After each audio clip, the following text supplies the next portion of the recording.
With less than 24 hours remaining for the by-election in Tanahu Electoral Constituency 1, Bara 2 and Chitwan 2, election fever in the three constituencies has heated up.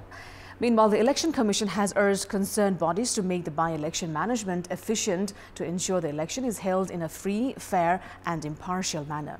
Good evening, I'm Sarah Sapsanama. Let's begin with the headlines of the hour.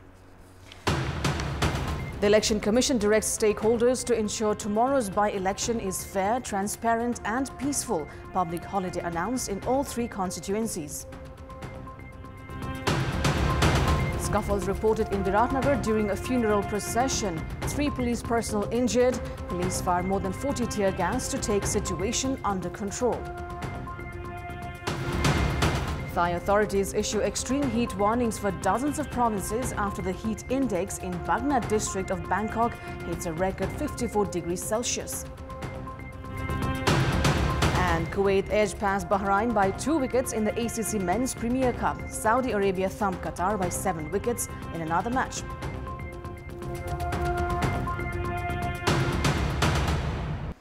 The Election Commission has directed stakeholders to ensure tomorrow's by-election is fair, transparent and peaceful.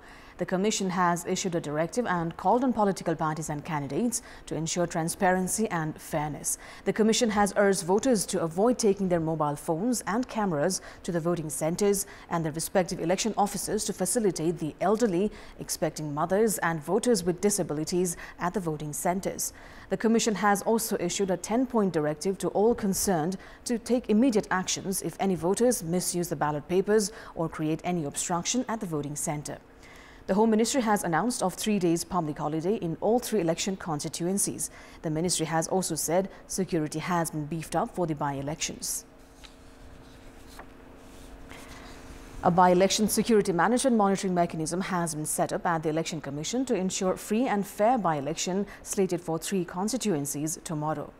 The mechanism, led by Joint Secretary at the Ministry of Home Affairs, Jitendra Basnit, includes senior officials from Nepal Army, Nepal Police, Armed Police Force and National Investigation Department. Chief Election Commissioner Dinesh Kumar Thapalia has urged the mechanism to ensure a peaceful, transparent and fair environment for the by-elections. Meanwhile, the Commission has made special arrangements for monitoring of the violation of Election Code of Conduct as the silent period went in effect from yesterday. The Commission has already urged the political parties, candidates and voters to abide by the Election Code of Conduct and has directed the related state mechanisms to monitor the possible violation of Election Code of Conduct. The security departments have also been directed to take actions when required. Now, scuffles have been reported in Biratnagar during the funeral procession of Padam Limbu Lajihang, who lost his life following protests staged against the naming of Province 1 as Koshi Province. Those participating in the procession that began from BP Koirala Health Science Academy had, according to local administration, breached into a prohibited area, which resulted into the scuffle with security personnel. The local police say funeral participants had charged the police personnel with an iron rod and injured 3. In response, the police fired 44-cell tear gas. An assembly was planned at Road Sesh Junction, followed by a circumambulation of the Provincial Assembly.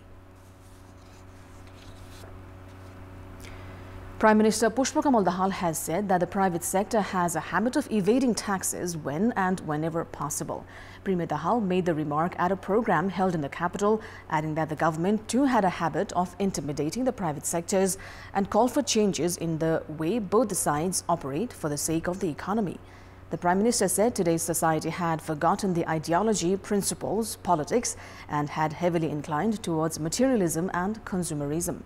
He added political parties too had been diverted from political agenda and called on parties to form strategies for economic and overall development. The Premier claimed joint efforts were underway to stabilize the economy. Elsewhere, Deputy Prime Minister and Home Minister Naren Kaji Shrestha has emphasized on the need to get the remaining works of the peace process done at all costs. Speaking at the Valley Provincial Committee's Annual General Assembly by the Press Centre, Nepal, the minister said there were forces acting against the interests of the peace process. He also gave assurances that the issues seen in the country's economy would be addressed at the earliest. Minister Shrestha also claimed that the government had been working to meet the expectations of the public and take the country in a path of economic prosperity. यो कामलाई पूरा हुन नदिन एउटा अर्को रूपमा Gandaki Province Chief Minister Khagaraj Adhikari is slated to take the vote of confidence today. Adhikari, whose government has remained in a minority since the ruling alliance withdrew its support on 10th of March, is scheduled to take the vote of confidence during the Provincial Assembly meeting, which is currently underway. Prior to this, CPN-UML had suggested Adhikari, who had made preparations to resign as the Chief Minister after addressing the Provincial Assembly, to take the vote of confidence as per the constitutional provision.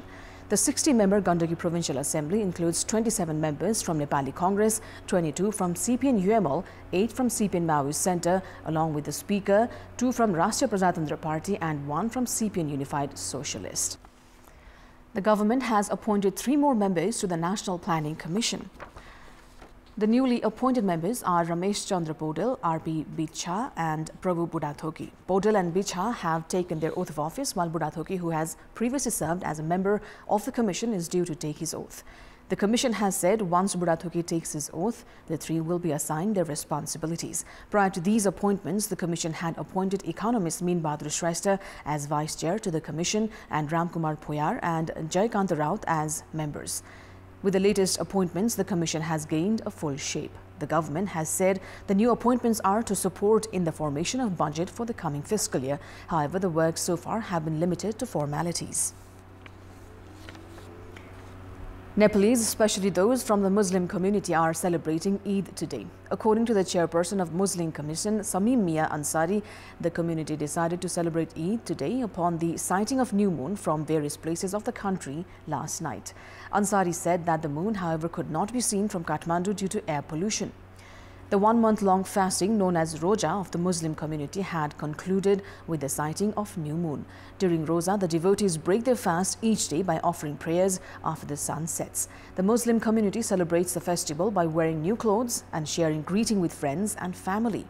The Muslim community donates 2.5% of the annual savings to the underprivileged on the occasion of Eid, which is known as Zakat. Each Muslim devotee donates wheat or equivalent amount of money on this day. Extending his greetings on the occasion of Eid, the acting president Ram Sahai Prasad Yadav hoped for happiness, peace and prosperity. Vice President Yadav, through a press release, said that the festival represents Nepali society and its cultural diversity. It's time now for our segment Public Pulse, where you text us with your opinion. Public Pulse. The question is, why have the works of National Pride project not been concluded within deadline? Your options are A, error in selection of project, B, irresponsible contractors, and C, lack of monitoring. The voting is on. Type NEWS, select your option A, B or C and send it to 34001 to share your opinion with us. Let's move on to the international update.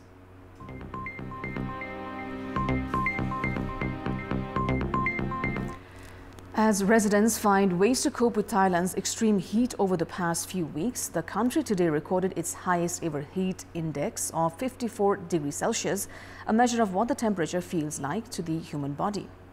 According to the Thai Meteorological Department, Thailand's actual temperature ranged between 38 to 42 degrees today, with the highest heat index experienced in Bangkok's Bang Na district, located in the eastern part of the capital. Thailand issued an extreme heat warning in Bangkok yesterday, warning people to be wary of the possibility of heat stroke due to the hot weather. The heat is expected to continue for the next 7 days, according to Thailand's weather agency. Gunfire echoed through Khartoum and a blast sent a thick plume of black smoke rising across the city's skyline today, despite warring factions announcing a truce to coincide with the Muslim 3-day Eid celebrations. Forces commanded by the 2 previously allied leaders of Sudan's ruling council began a violent power struggle last weekend. Hundreds have died and a nation reliant on food aid has been tipped into what the UN calls a humanitarian catastrophe.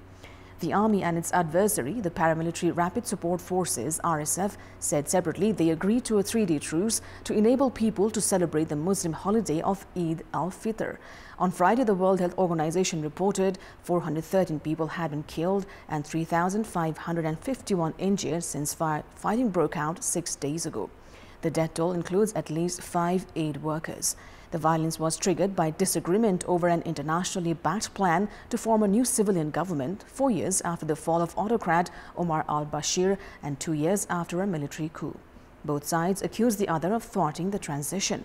Meanwhile, diplomats and nationals from US, UK, France and China are to be evacuated from Sudan as fighting continues. A statement from the Sudanese army said the diplomats and foreign nations would be evacuated by air on board military transport planes from Khartoum. Saudi Arabia has also announced it is arranging evacuation of its citizens and nationals of brotherly countries. The Sudanese army has said Saudi Arabia's diplomatic mission had already been evacuated. Now, the World Meteorological Organization has said global sea levels are rising at more than double the pace they did in the first decade of measurements in 1993 to 2002 and touched a new record high last year, warning that the trend would continue for the millennia. The UN agency said in a major report detailing the havoc of climate change, extreme glacier melt and record ocean heat levels, which caused water to expand, contributed to an average rise in sea levels of 4.62 millimeters a year between 2013 to 2022. Rising sea levels threaten some coastal cities and the very existence of low-lying states such as the island of Tuvalu, which plans to build a digital version of itself in case it is submerged. The island nation is to build a digital version replicating island and landmarks and preserving its history and culture as rising sea levels threaten to submerge the tiny nation. The replica will be put on Metaverse, an online realm that uses augmented and virtual reality. The annual report released a day ahead of Earth Day also showed that sea ice in Antarctica receded to record lows last June and July. Oceans were the warmest on record, with around 58% of their surfaces experiencing a marine heat wave. The report also stated that some 15,000 people died during Europe's heat waves last year.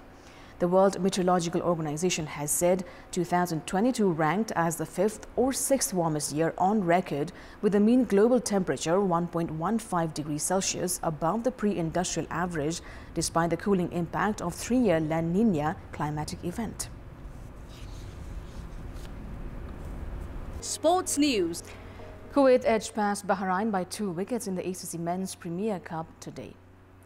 In the Group B match played in Mulpani Cricket Ground, Bahrain batted first after losing the toss and posted 255 runs in the stipulated 50 overs, losing 7 wickets. Imran Anwar was the leading run scorer for Bahrain, smashing 53 runs off just 19 balls, hitting 5 sixes and 3 fours. Fiaz Ahmed also scored 48 runs, while Junaid Aziz added 36. Syed Monib with 4 wickets was the pick of the Kuwaiti bowlers. Chasing a victory target of 256 runs, Kuwait registered the win by scoring 258 runs in 44.2 overs with 2 wickets in hand. Yassin Patel guided Kuwait to victory with an unbeaten 63. Opener Adnan Idris also contributed a quick-fire 56 off 46 balls, while Meet Bhavsar added 54 runs. Abdul Majid was the leading wicket-taker for Bahrain with 3 wickets. Meanwhile, in another ACC Men's Premier Cup match played today, Saudi Arabia thumped Qatar by 7 wickets, with Abdul Wahid scoring a century in the win. Qatar were put to bat first in the Group A match played at TU Cricket Ground in Kantipur today and were bowled out for 216 runs with 1 ball remaining in the 50-over match. Mohammad Tanveer with 46 runs was the leading run scorer for Qatar. Opener Kamran Khan also added 36 runs and skipper Mohammad Rizlan chipped in 28. Ishtiaq Ahmed with 4 wickets was the top wicket taker for Saudi Arabia. In reply, Saudi Arabia romped home, scoring 220 runs in 34.2 overs, losing 3 wickets. Opener Abdul Wahid top scored for Saudi Arabia, scoring a quick-fire 124 runs off 108 balls with the help of 1 6 and 21 fours. Opener Waqar Ul Hassan also contributed 55 runs in Saudi Arabia's win. The opening partnership between Wahid and Ul Hassan put on 118 runs to lay a solid foundation for the easy win. Ikramullah Khan with 2 wickets was the leading wicket taker for Qatar. That is all for the moment. Our next English bulletin will be at 10:30 tonight. Thank you for watching. Bye for now.